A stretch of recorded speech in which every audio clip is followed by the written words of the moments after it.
Bienvenidos a Voto Informado 2016, iniciativa académica y democrática de la Facultad de Ciencias Políticas y Sociales de la Universidad Nacional Autónoma de México a través del Centro de Estudios de Opinión Pública y con la producción de TV UNAM. Aquí, líderes políticos nacionales y otros actores relevantes dan respuesta a sus preguntas para emitir un voto informado. Este ejercicio plural tiene el propósito de escuchar la opinión de los líderes políticos que participan en las elecciones de junio próximo en nuestro país. Damos la bienvenida a Luis Castro, presidente nacional del Partido Nueva Alianza.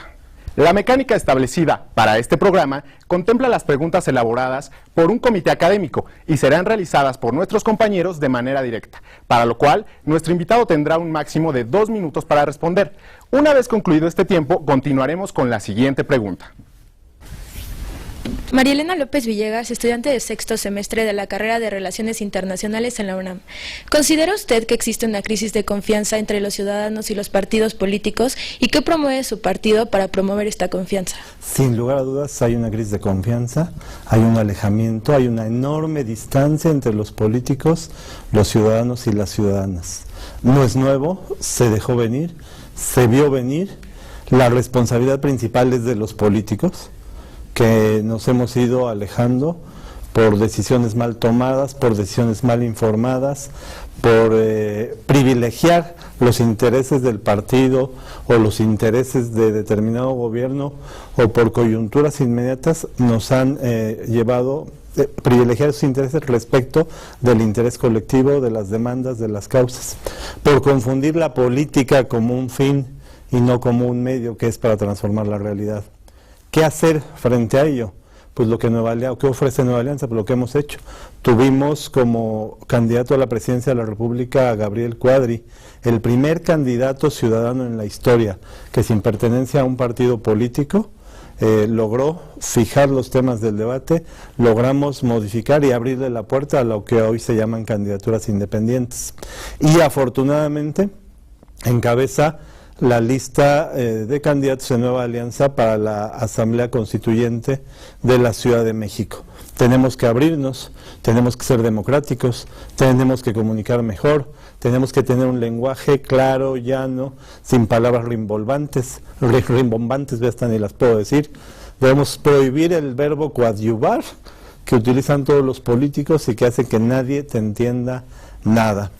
Pero sobre todo debemos representar mejor los intereses de aquellos que se manifiestan y votan por un partido u otro, por un candidato o candidata, y esto lo debemos hacer claramente. Debemos reconocer nuestros errores, debemos saber disculparnos y asumir nuestras responsabilidades. Gracias, presidente. Emilio Jiménez, egresado de Administración Pública.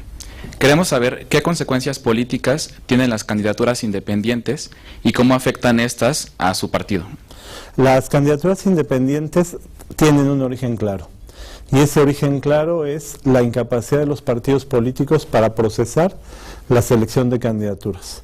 Ustedes están aquí porque hubo un proceso claro, con reglas claras. Están los que tuvieron las mejores calificaciones. Primero tuvieron interés, luego tuvieron las mejores calificaciones, luego presentaron un ensayo y luego hubo sorteo. Y luego, lo más importante, aceptaron las reglas.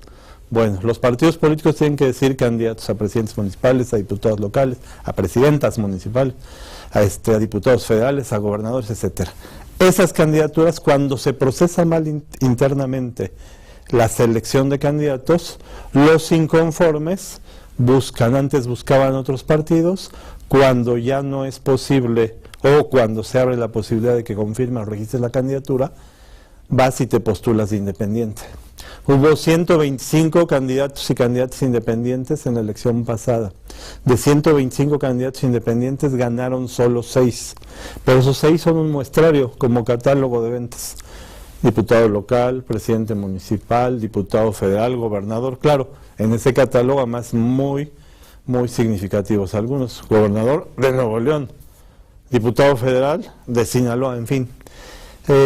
La consecuencia, no debe de prohibirse las candidaturas independientes, como le han hecho en algunas legislaturas locales. Lo que debe es perfeccionarse la forma de nominar candidatos. Nueva Alianza crecemos donde postulamos buenos candidatos. A veces es el médico del pueblo, la persona que tiene mayor presencia, el que ha trabajado más. si tienes reglas claras, si respetas las reglas y eliges los mejores candidatos, no hay posibilidad de que te hagan daño los independientes. No es prohibiéndolo, sino facilitando la participación ciudadana. Gracias, presidente.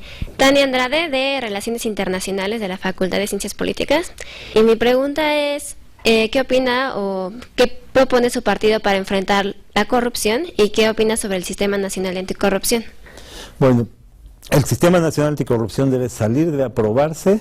No sé cuándo se alcance a transmitir por el sorteo este programa, pero hoy que estamos grabando está atorado en el Congreso. Y está atorado porque otra vez los políticos y los partidos están viendo sus propios intereses respecto de lo que conviene a la ciudadanía y conviene a los políticos. Si el sistema anticorrupción funciona, 1, se limpia el sistema y se va depurando. 2, se portan mejor la gente. Y 3, vuelves a recuperar confianza. Estos cambios se deben ver como oportunidad para recuperar la confianza la pérdida de confianza que me señalaban anteriormente. Hay que empujar la 3 de 3, que es esta petición de declaración de impuestos, declaración de intereses y declaración patrimonial que se haga pública para los políticos, para las que ocupen cargos. Pero no solo hay que dejárselo a los gobiernos y a los partidos, hay que pedírselo también a las autoridades autónomas que toman decisiones. Hay que transparentar la toma de decisiones. Necesitamos, pues, que tenga dientes el sistema anticorrupción, que sea aprobado y probado, que sea una oportunidad para que se mejore la práctica pública, que sea una oportunidad para que se castigue a quienes se desvían, que sea una oportunidad para que se recupere la confianza en las instituciones.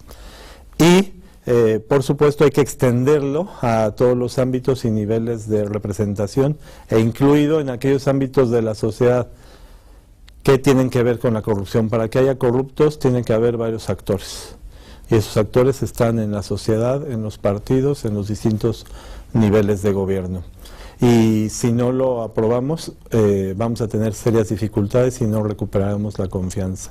Hay 3 problemas globales: la pobreza y la desigualdad, la violencia y la corrupción. Y en México no nos escapamos a ello, tú que eres internacionalista. Gracias, presidente. Ana Flores, 4º semestre de Administración Pública. A mí me interesaría saber qué mecanismos propone su partido para garantizar que no entre dinero ilícito a las campañas y a los institutos políticos. Bueno, hay varios mecanismos. Primero, lo más importante, y no tener ninguna duda de ello, es que cumpliendo la fiscalización que establece ahora la legislación y cumpliéndole a la autoridad electoral que nos está esculcando las entrañas contables, administrativas y financieras, con eso hay un avance enorme, porque tienes limitado qué porcentaje del techo de campaña puedes recibir de aportaciones, si son de simpatizantes o son de militantes. Tienes que documentar esa aportación, tienes que meterla financieramente en las cuentas, tienes ese límite y además te están vigilando casi en tiempo real las aportaciones que son privadas. Las aportaciones públicas te las asignan, tienes controlado el flujo al interior, tienes para pagar que hacerlo ante proveedores registrados que utilicen el mismo sistema informático y 3 días para subirlo en web. Es más fácil que cometas errores a que desvíes el manejo de recursos financieros. Ese es lo primero. Cumpliendo eso, yo creo que ya tienes el 70, el 80%. Segundo, es vigilando que la aplicación del recurso sea para lo que está destinado el recurso. El recurso es para que los partidos políticos acerquen la información, como ustedes, voto informado, al ciudadano, a la ciudadana, para que sepa elegir la mejor de las opciones. ¿Saben ustedes que la transparencia comenzó como una reivindicación para los partidos políticos? El derecho a la información era un reclamo que teníamos los partidos políticos porque los medios de comunicación no sacaban información de nosotros. Ahora todavía tenemos que pelear para que algunos partidos para que nos cubran informativamente, pero este origen ahora se ha convertido en un derecho ciudadano que los partidos políticos debemos de cumplir. Gracias, señor presidente. Vanessa Hernández Munguía, estudiante de Ciencia Política de la Facultad de Ciencias Políticas y Sociales de la UNAM. En materia de derechos humanos, ¿qué propone su partido para abatir los altos niveles de pobreza, discriminación y violencia que existen en las comunidades y pueblos indígenas? No hay partido político en el espectro mexicano, en toda la geometría del país, que tenga un compromiso más activo, claro, convincente, convencido y pretendemos que convincente en la defensa de los derechos humanos, en la defensa del ejercicio de las libertades y en la defensa de la democracia. Nueva Alianza y el Partido Turquesa somos quienes mejor hemos expresado en los hechos y en el discurso todas las prerrogativas que deben tenerse para la paridad, la igualdad sustantiva, la posibilidad y los derechos a la ciudad de las personas con discapacidad, por supuesto, en el ejercicio y del cumplimiento del ejercicio del Estado de Derecho, la posibilidad de que nadie sea violentado en materia de derechos humanos. Lo podrás observar en las plataformas, comparar en las plataformas, pero comparar con las candidaturas, comparar con los ejercicios de gobierno, y por eso nosotros podemos decir abiertamente, sin ningún temor, que somos un partido liberal, que buscamos conquistar más libertades, que buscamos que éstas se ejerzan con posibilidad, que puedan caminar las mujeres en las calles de la ciudad sin que les bajen los chones, los chavos sin que nos bajen los pantalones, que podamos vivir y disfrutar lo que es la convivencia en nuestro país y en nuestra capital. Entonces hay mucho terreno, mucho por hacer. Falta legislar. En la Ciudad de México tenemos además ahora con la nueva Constitución que tener mucho cuidado para que estén preservados los derechos ya conquistados, pero para que estos sean sustantivos y no sean solamente política correcta. Ahí lo que les puedo invitar en voto informado es a que vean si todo esto que les dije es cierto o no. Lo pueden comparar en nuestra plataforma y con nuestros hechos. Gracias, presidente. Mi nombre es Carlos González, soy estudiante de Administración Pública. Carlos. De acuerdo a las Naciones Unidas, en México se vive una violación sistemática de los derechos humanos. ¿Qué propone el partido para evitar estas transgresiones? Bueno, es muy importante dos cosas: erradicar la violación de los derechos humanos, que además ahora teórica y conceptualmente, ustedes lo saben, lo han estudiado, los derechos humanos los violan las autoridades. El problema de la violencia en México es que ya no se tiene ese monopolio por parte de las autoridades.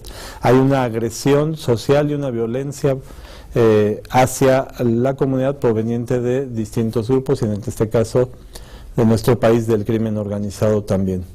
Si revisamos bien los informes, no es una violación generalizada de los derechos humanos, es una violación grave, terrible. Así fuera uno, no podría ser admisible, pero está localizada, focalizada y balconeada, y de manera que es espeluznante cómo se ha expresado y cómo hemos podido tener conocimiento de la violación de los derechos humanos. Pero también hay muchas partes del país y muchos espacios donde no ocurre esto.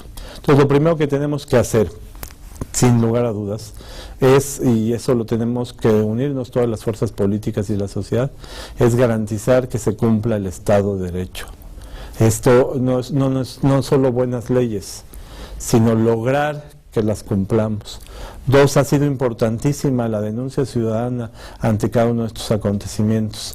Hay que garantizar además que esta denuncia pueda ser con garantías de seguridad, con ciertos grados de garantía de que por denunciarlo no va a ser castigado. Y por supuesto no hay que poner en medio nuestros propios intereses. Creo que es una materia a la que toda la observación internacional y toda la observación de las fuerzas políticas no podemos quitar el dedo del renglón. Gracias, presidente. Soy Berenice Tamayo, estudiante de Administración Pública, y mi pregunta es, ¿cuáles son las propuestas de su partido para lograr la inclusión laboral y social de las personas con discapacidades? Bueno, lo primero que debemos y algo muy importante, es reconocer la importancia que las políticas públicas deben dar a todos los distintos segmentos de la sociedad. Lo segundo que tenemos que hacer es reconocer y que eso se transforme en política pública.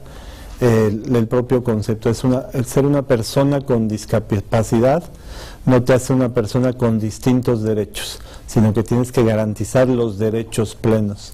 La propuesta más interesante para trasladar esto ha sido la que presentó Gabriel Cuadri en la campaña de 2012 y que ahora lleva para la campaña de la Ciudad de México y su constituyente. Si nosotros pensamos en que el derecho a la ciudad, por ejemplo, es un derecho importante para las personas con alguna incapacidad, eso se puede traducir concretamente en ofertas y en propuestas. Derecho a la movilidad. Han pasado por las banquetas de la propia ciudad universitaria, de Insurgentes, ya no digamos de Coyoacán, y no hay la posibilidad para una persona que tenga discapacidad de movilidad para que pueda ejercer ese derecho a la ciudad.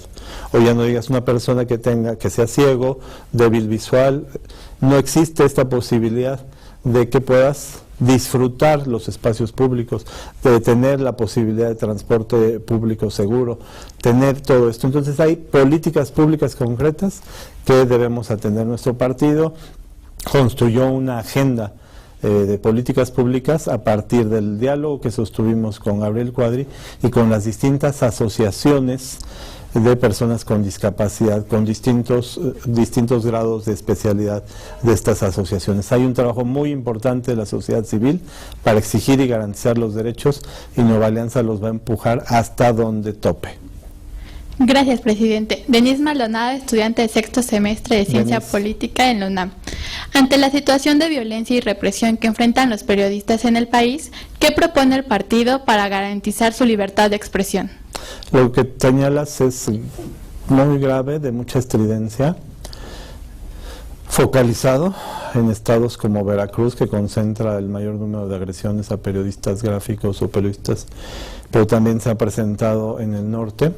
Es importante señalar que a veces ha habido agresiones de autoridades, como en el caso de Guanajuato, se han revelado el hostigamiento, el acoso, la violencia de autoridades municipales en algunos lugares de Guanajuato frente a periodistas, como se ha dado también entre el crimen organizado y del crimen organizado hacia distintos tipos de ejercicio profesional.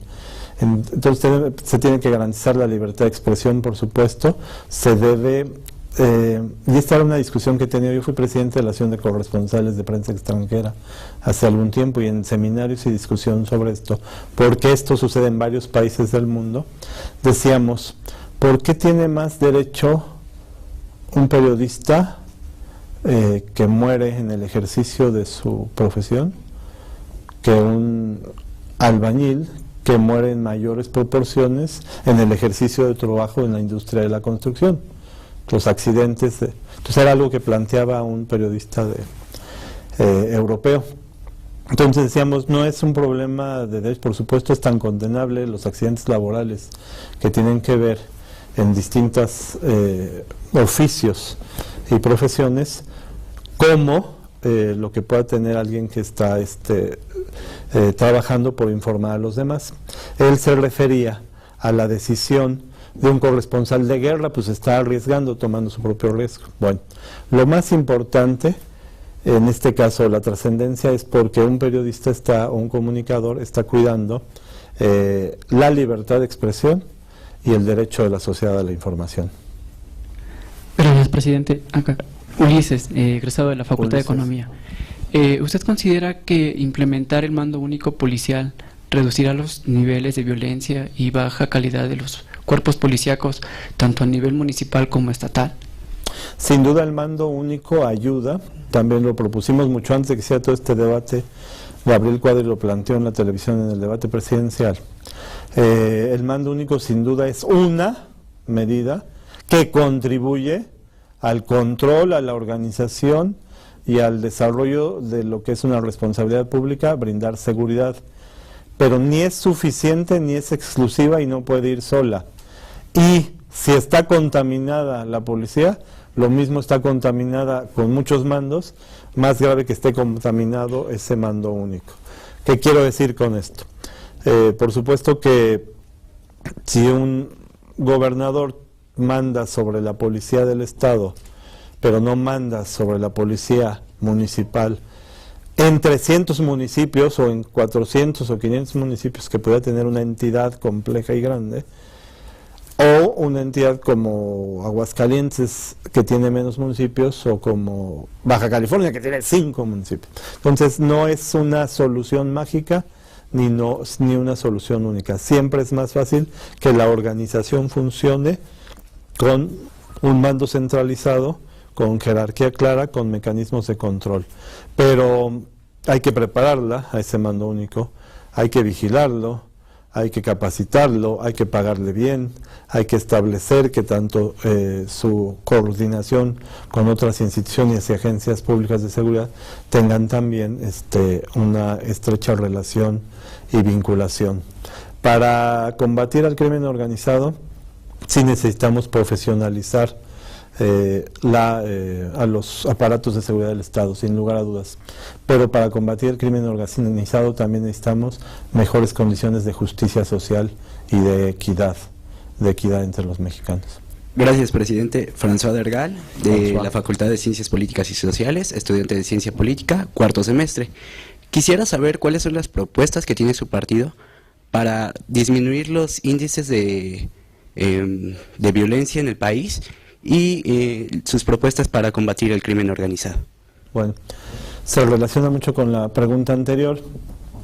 Por supuesto que el mando único ha demostrado eficacia donde ha existido.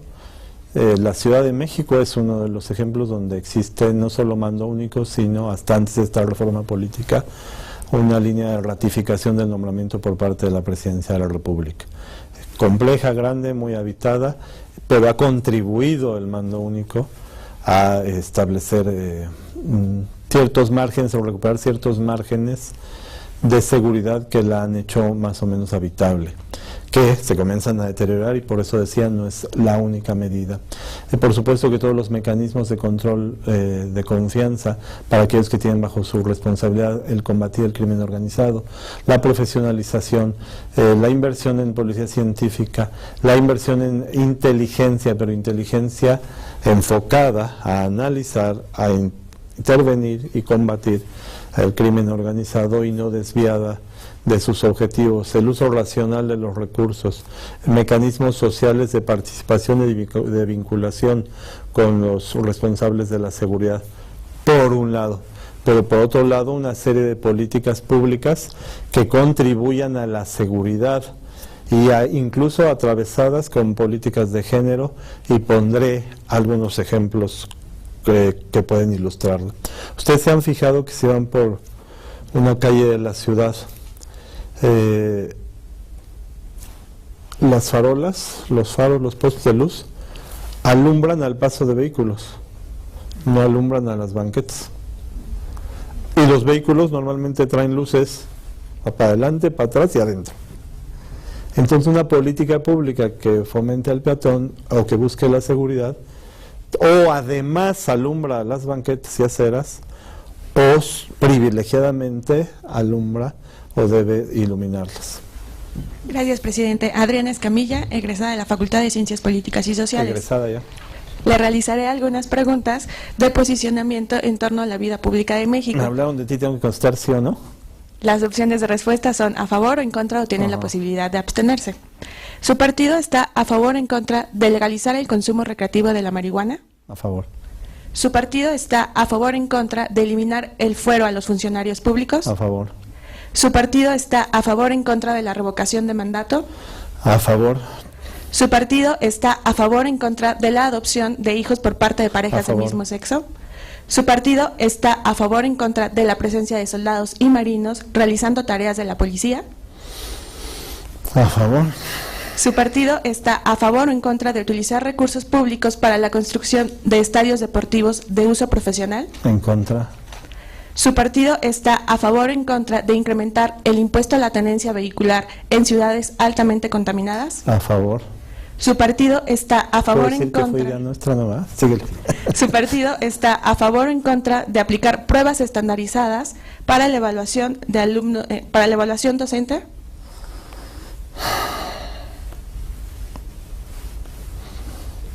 A favor de la evaluación, pero estandarizadas, no, síguele. ¿Su partido está a favor o en contra de la voluntad anticipada, es decir, eutanasia? A favor.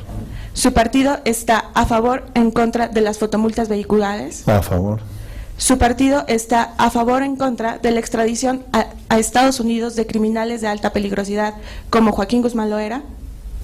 A favor del caso y a favor de la extradición a cualquier país que... ¿Su partido está a favor o en contra de que México busque un asiento permanente en el Consejo de Seguridad de Naciones Unidas? A favor. Eso es todo, presidente. Muchísimas gracias. A favor. Gracias, presidente. César Regalado, Comunicación, octavo semestre de la FES Acatlán. ¿Qué opina de las llamadas autodefensas, las guardias comunitarias y los colectivos sociales similares? Les denominaría de una forma: víctimas armadas con una derivada de una deformación profunda del tejido social. Y luego ya pueden venir miles de distorsiones.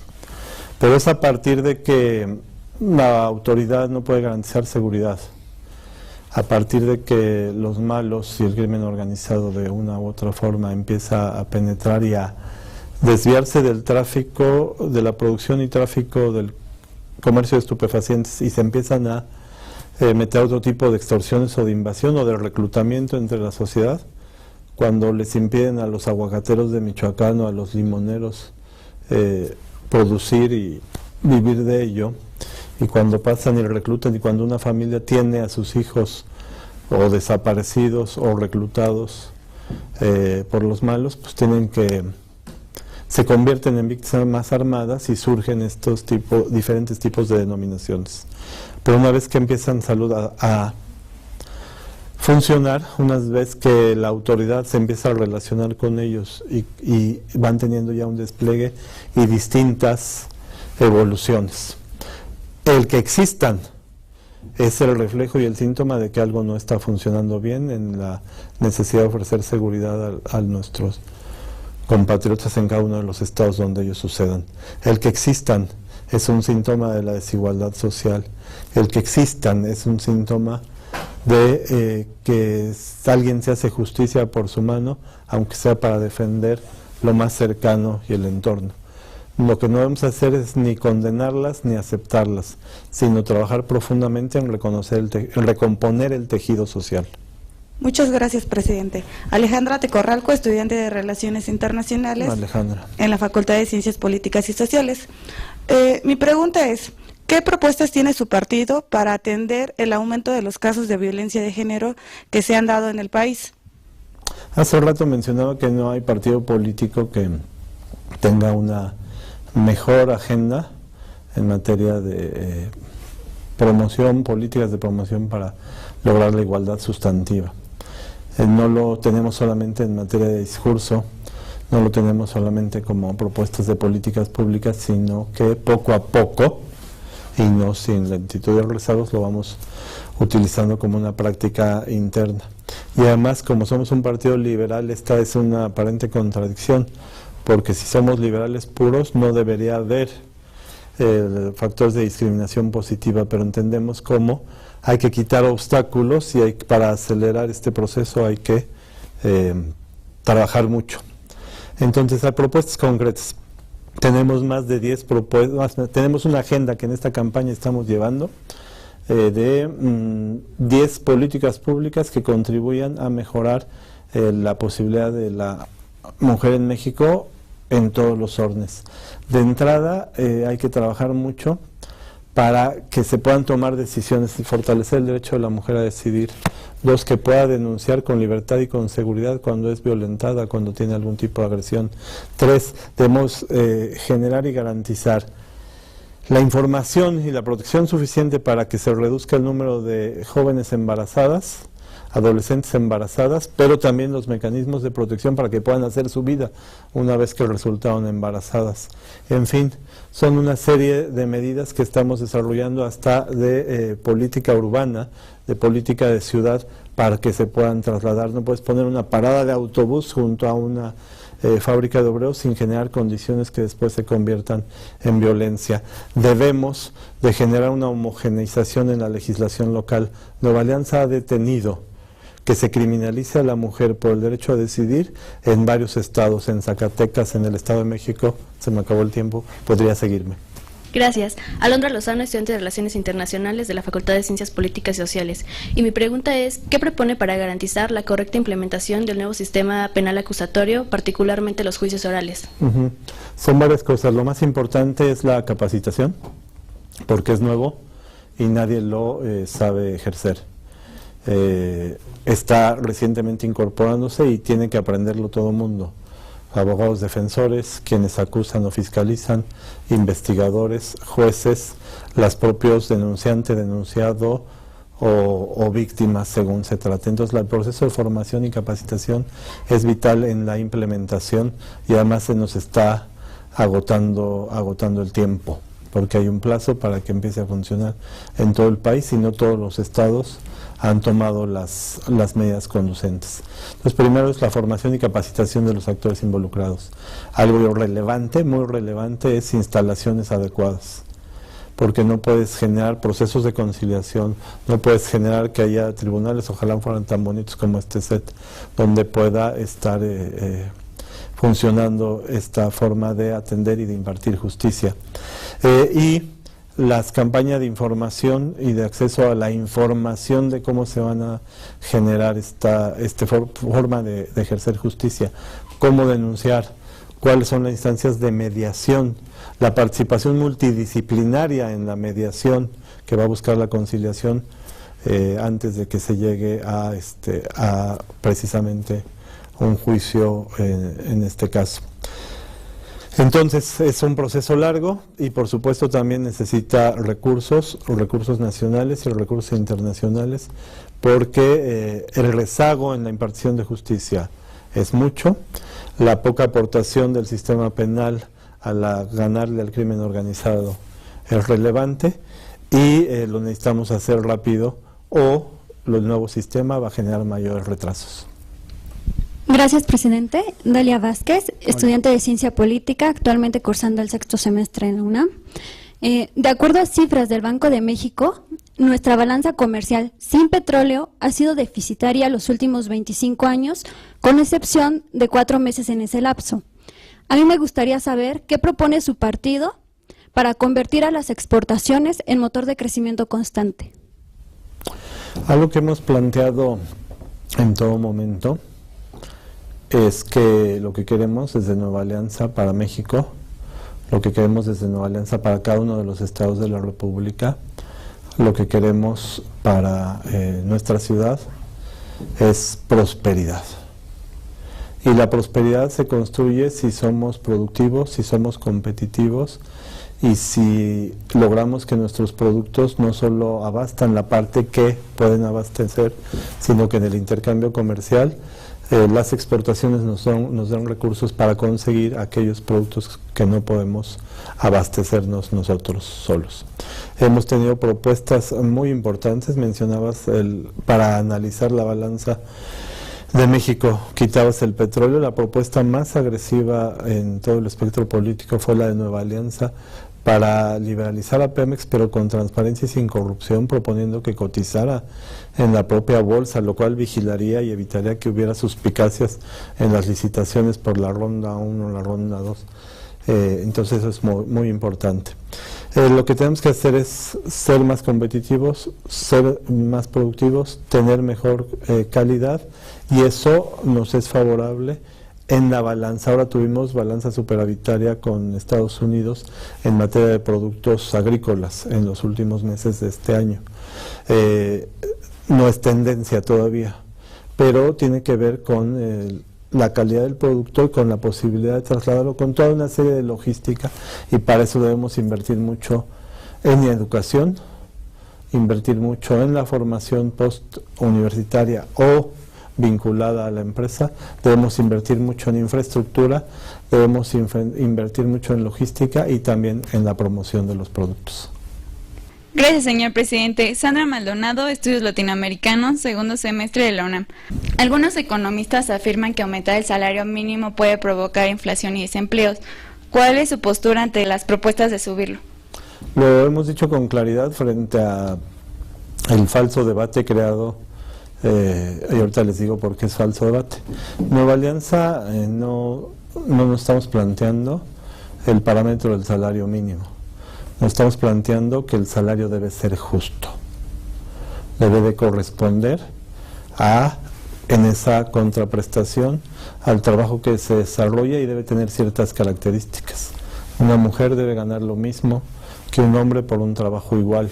Por un trabajo igual se deben tener condiciones laborales similares. Y eso va por un salario justo que corresponda a ese ejercicio.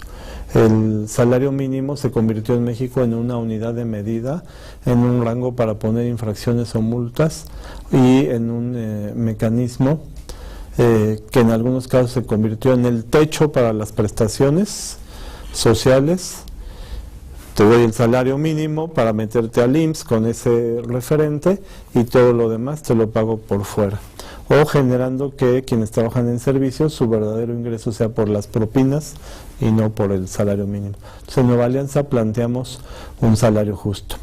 Ahora la discusión vino porque el Partido Acción Nacional no tenía forma de entrarle al debate. ¿Cuándo le ha importado al Partido Acción Nacional el salario mínimo, pagar buenos salarios a quienes están en Acción Nacional? Fue una forma demagógica para entrar en ese momento en el que lo incursiona, y lo incorpora. Y rápidamente se prende el PRD, sobre todo en la Ciudad de México, porque es donde más ha estado considerado como unidad de medida. El salario mínimo lo estamos logrando desvincular como rango o parámetro, y lo que debemos hacer es que corresponda el salario justo al salario mínimo. Muchas gracias, señor presidente. Angelina Negrete, estudiante de Administración Pública, segundo semestre en la Facultad de Ciencias Políticas y Sociales de la UNAM. Según Forbes, el 10% de la población más rica en México percibe ingresos 30 veces mayores a la población más pobre en México. Quisiera saber qué propone Nueva Alianza para reducir esta desigualdad en nuestro país. Ese es el principal problema del país. Si preguntamos en las encuestas, nos van a decir probablemente en algunos estados de la República que es el de la seguridad. Si vamos estratificando la respuesta, ya vemos que la percepción de seguridad es considerada por las ciudadanas, por los ciudadanos, como uno de los principales problemas. Pero en realidad, analizando todas las variables, la desigualdad social, que no necesariamente la pobreza, sino la desigualdad social, es uno de los principales problemas de nuestro país. El segundo quizá sea el incumplimiento del Estado de Derecho, que también deriva en todo lo que ya hemos analizado y discutido en este programa. Entonces, por supuesto que lo que debemos hacer es impulsar todo aquello que genere prosperidad. Y si genera prosperidad para todo el país, lo que debemos también incidir es en la forma de distribución. Y si lo hacemos además invirtiendo en educación e infraestructura, lo que vamos haciendo es generando condiciones que van derramando la posibilidad de distribuir la riqueza. Lo que tenemos que hacer es generar, volteo para ver el reloj, el dinamismo en la economía. No se trata, porque te lleva a una falacia el decir cuál porcentaje de los ricos es que tienen el todo y los pobres que tenemos toda la desigualdad. No se trata de polarizar. Los ricos no necesariamente son o buenos o malos, o los pobres no son los buenos o los malos. Más bien es la riqueza legítima, se debe incentivar cuando el empresario tiene una actitud de mejora de su empresa, de su industria, del país, y tiene una buena política laboral. Lo mismo, si los trabajadores son productivos, si los trabajadores son competitivos, si los trabajadores podemos incentivar, por supuesto, la economía. Pero no hay que polarizar, sí hay que conseguir condiciones de justicia y de equidad. Señor presidente, mi nombre es Carla Cuellar, estudiante de Ciencia Política en la UNAM. Sabemos que en el 2014, de acuerdo con la información del SAT, cerca de 270 empresas evadieron impuestos. ¿Qué opina usted ante este problema y qué propondría para resolverlo? Me imagino que 270 son pocas. La evasión de impuestos es tan presente en nuestro país que hasta hay una carrera para estudiar cómo evadir impuestos. Hay que asumir una gran responsabilidad para este terreno. Algo que ha hecho bien este gobierno es aumentar la recaudación. Algo que no ha sido completamente satisfactorio en este incremento de la recaudación fiscal es el que ha hecho que quienes ya pagaban paguen más, aunque también ha incorporado un número importante de nuevos contribuyentes. Y este aumento en la recaudación fiscal ha permitido salvar a las finanzas públicas en un momento en el que los ingresos petroleros se han caído. Entonces lo que tenemos que generar es una cultura del pago de los impuestos. Con los diputados federales de Nueva Alianza, cuando discutíamos la reforma fiscal, en la legislatura anterior había 2 diputados que nos decían, me decían, presidente, es que no es posible, ahora nos van a cobrar el 10% de las utilidades, ¿qué hacemos? Y les dije, pues paguen. Oye, pero no es que no puede ser, ya nos cobraron el impuesto sobre la renta del 30% y ahora sobre las utilidades que tengamos, nos quieren cobrar el 10%. Tenemos que hacer algo, pues paguen. Y eso es lo que tenemos que hacer, tenemos que cumplir nuestras obligaciones, tenemos que fomentar que se paguen los impuestos. Hay que vigilar que se gasten bien los impuestos, hay que vigilar que no haya corrupción y que no se desvíe el uso de los impuestos, y hay que vigilar que los servicios públicos, los bienes públicos y las políticas públicas estén basadas en un buen ejercicio de los impuestos. Nuestro país es uno de los que tiene una menor tasa de recaudación comparados con economías similares en América Latina o en países de otras partes del mundo que tengan parámetros similares. Debe aumentarse la recaudación, pero por supuesto debe mejorar la política pública. ¿Qué opinión tiene su partido respecto a los retos de seguridad social universal, sistemas de pensiones, edad de jubilación viable a largo plazo? Primero, la seguridad social.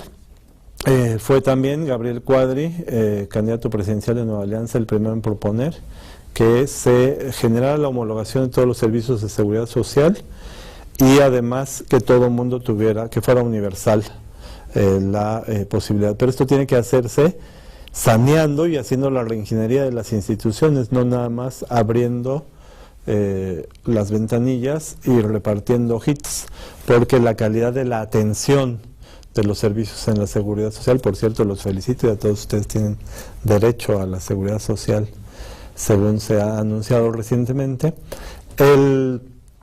La seguridad universal es una propuesta original de Nueva Alianza, se puede cotejar el debate de los candidatos a la presidencia, pero hay que hacer toda la reingeniería para que la calidad y la atención del servicio sea la que merece cada uno de los usuarios. Ahora, la política social y asistencial debe ser viable, no solo debe ser paternalista y no debe ser un reparto de recursos de una nueva clientela para obtener beneficios electorales, porque a la larga, tarde o temprano, esto se paga y lo pagamos todos.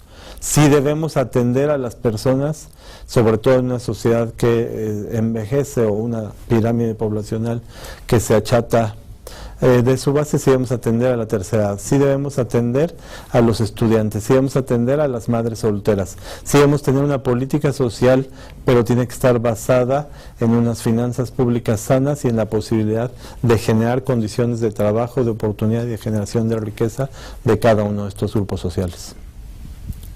Gracias, presidente. Vanessa Gallegos, de cuarto semestre de Administración Pública.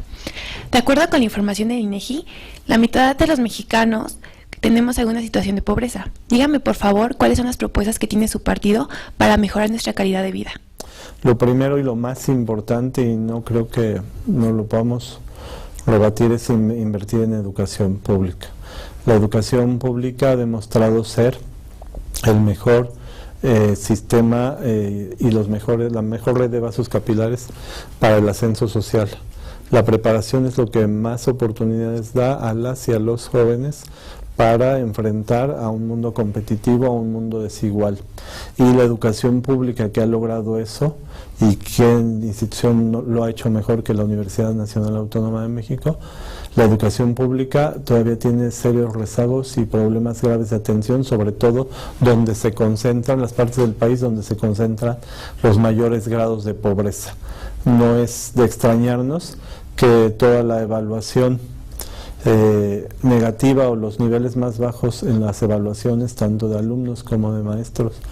Los niveles más bajos se concentran en entidades como Oaxaca, como Chiapas, como Guerrero o como Michoacán, y que podamos tener niveles educativos competitivos superiores a países de la OCDE en entidades federativas como Aguascalientes, como Nuevo León, o incluso como en parte de la Ciudad de México, porque en la Ciudad de México tenemos los dos. Entonces, primera es para invertir en educación para combatir la pobreza y la desigualdad. Segundo, darle un giro, un poco lo decía antes, a la política social. Menos política social asistencialista y más política para organizar la producción, para organizar el autoconsumo, para vincular las posibilidades de desarrollo del país. Una política, a lo que ha señalado también muy bien Gabriel, es una política de ciudades y una política de mares que permitan fomentar el desarrollo del país. Podría seguir, pero me dieron solo 2 minutos. Gracias, señor presidente. Axel Bala, estudiante de Ciencia Política, 6º semestre de la UNAM. Axel. La pregunta es, ¿cuál es su opinión sobre los resultados de la reforma educativa y el proceso de implementación de la misma? Toda reforma educativa es muy lenta en tener resultados. ¿Por qué razón? Pues porque atiende al ser humano en un proceso gradual y tienen que pasar generaciones. Si queremos ver que modifican indicadores de la primaria, tenemos que esperar 6 años desde que se aplica la reforma educativa, y además tiene ciertos beneficios sobre quien está en sexto, en quinto, en cuarto o en tercero, por señalar algo. Y en este caso la reforma educativa que se aprobó es una reforma que tiene que ser, 1, implementada, aplicada en todo el país, todavía no lo es, y 2, complementada. Porque lo que se hizo, lo principal de la reforma educativa es una reorganización del sistema. Por lo tanto, para que esa reorganización del sistema tenga efectos en la calidad, tienen que pasar un ratito. Les pongo un ejemplo. Evaluación a los maestros. Hay maestros que salen muy bien evaluados, maestros regularmente evaluados y maestros con algún déficit en la evaluación.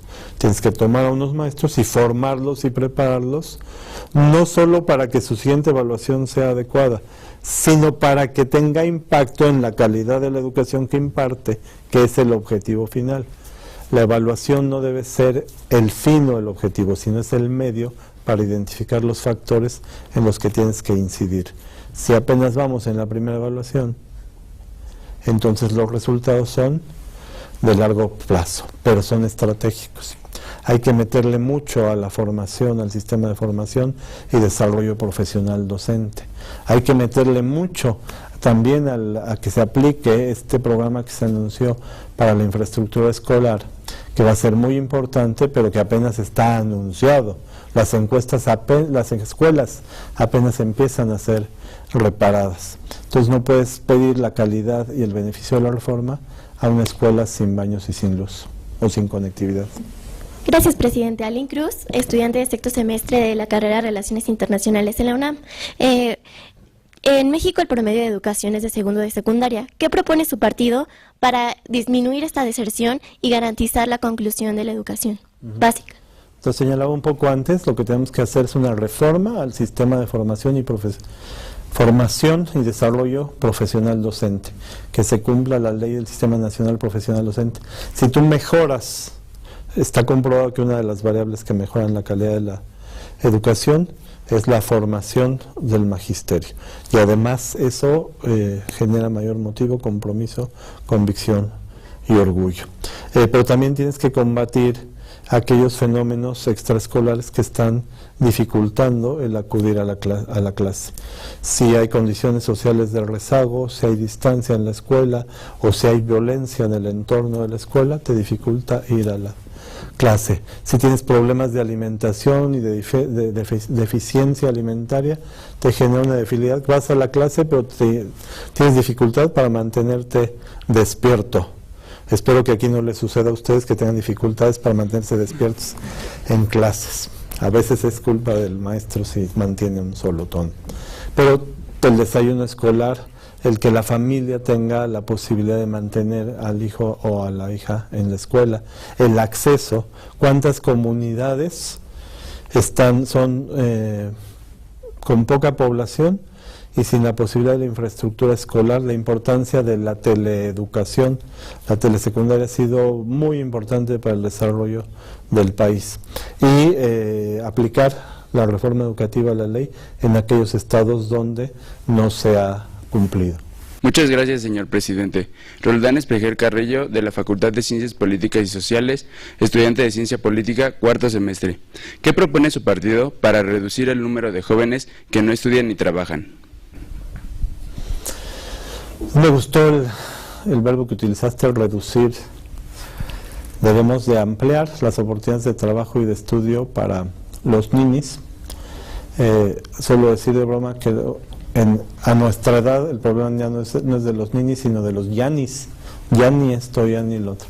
No, lo más importante creo es que las políticas de juventud deben considerar a las jóvenes y a los jóvenes como el activo, el valor, el sujeto y el destinatario de la política pública actual en su calidad de joven.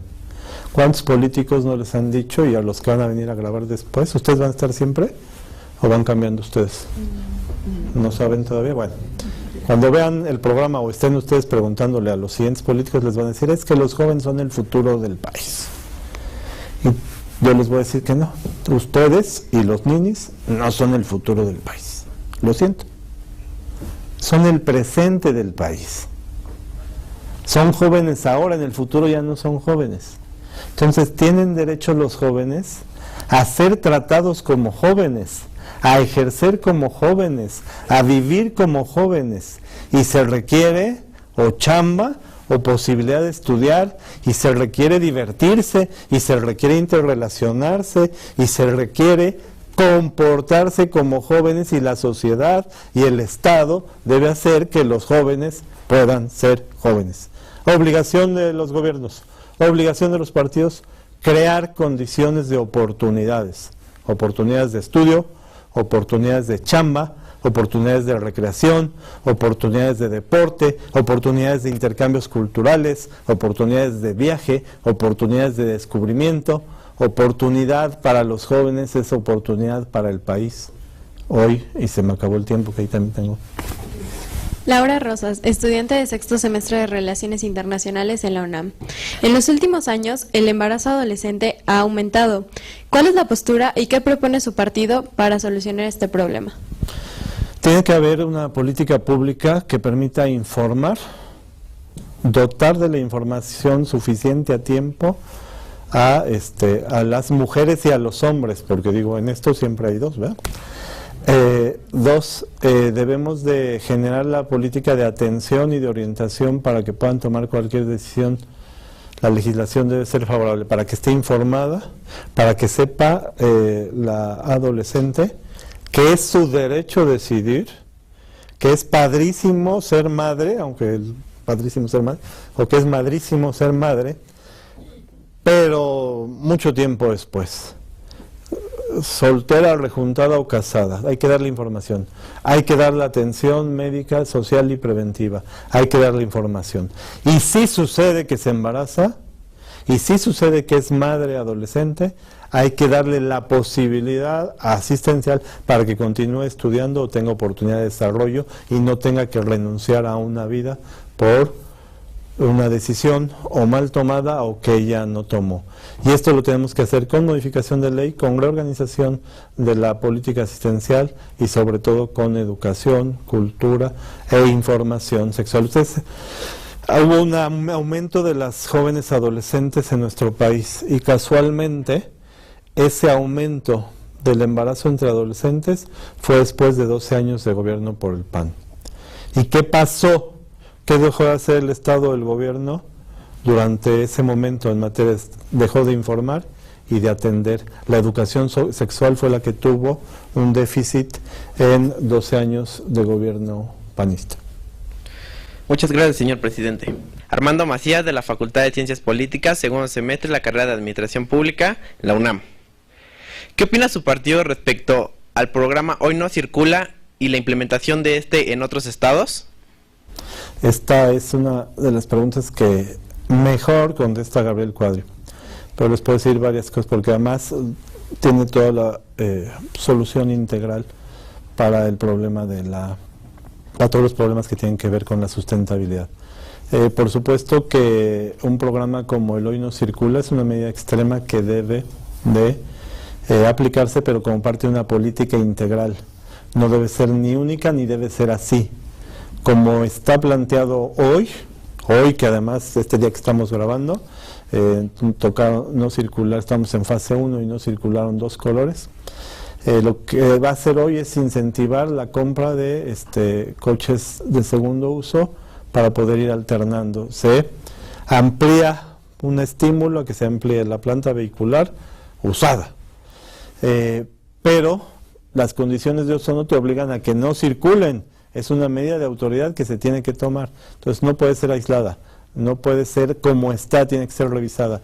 No debe propiciar la corrupción en los verificentros, no debe ser para subordinada o contra la relación comercial de los vehículos. Todas las medidas que restrinjan la emisión de carbono en una ciudad como la de México contribuirán a la vida ecológica sana. Y algo muy importante también es que todo debe ser a favor de castigar o desincentivar el transporte privado que contamina y fomentar, mejorar sustancialmente el transporte público. Lo han señalado nuestros candidatos a la Asamblea Constituyente, Alejandra Moreno, Gabriel Cuadri, Félix Sánchez, todos podremos medir el éxito de una política ambiental en la ciudad si observamos que cada vez más gente recurre al transporte público en demérito del transporte privado. Gracias, presidente. Alejandro Rivera, 8º semestre, Ciencias de la Comunicación en la Facultad de Ciencias Políticas y Sociales. Una sencilla. ¿Por qué los jóvenes deberíamos votar por su partido? Bueno, porque son inteligentes, porque tienen una gran responsabilidad por el país. No, lo digo de otra manera. Nueva Alianza es el único partido que dice la neta, aunque nos cueste. Nueva Alianza es un partido liberal, ya viste en el cuestionario entre los sí y los nos. Es difícil a cualquier político responsabilizarlo. Nueva Alianza ha impulsado la posibilidad de abrirnos a la sociedad. Reconocemos los errores de los políticos. Nuestra plataforma es liberal en defensa de los derechos, del ejercicio de las libertades, del fortalecimiento de la democracia, de las oportunidades para los jóvenes. ¿Por quién vota por nosotros? Jóvenes urbanos preparados, madres de jefas de familia, maestros y maestros. Y tenemos los mejores candidatos. Revisen nuestra lista de los 60 candidatos a la Asamblea Constituyente de la Ciudad de México. Revisen el 1 a 1. Gabriel Cuadri, Alejandra Moreno Toscano, ¿saben que fue la que rescató el centro histórico después de los sismos de 1985? Nadie sabe más de ella que de cómo recuperar la ciudad.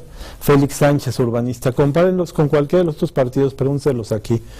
Con uno que fue secretario de Gobernación de un partido, con una que fue una magistrada extraordinaria hace como 40 años, con una actriz, comparen la seriedad con la que trabajamos.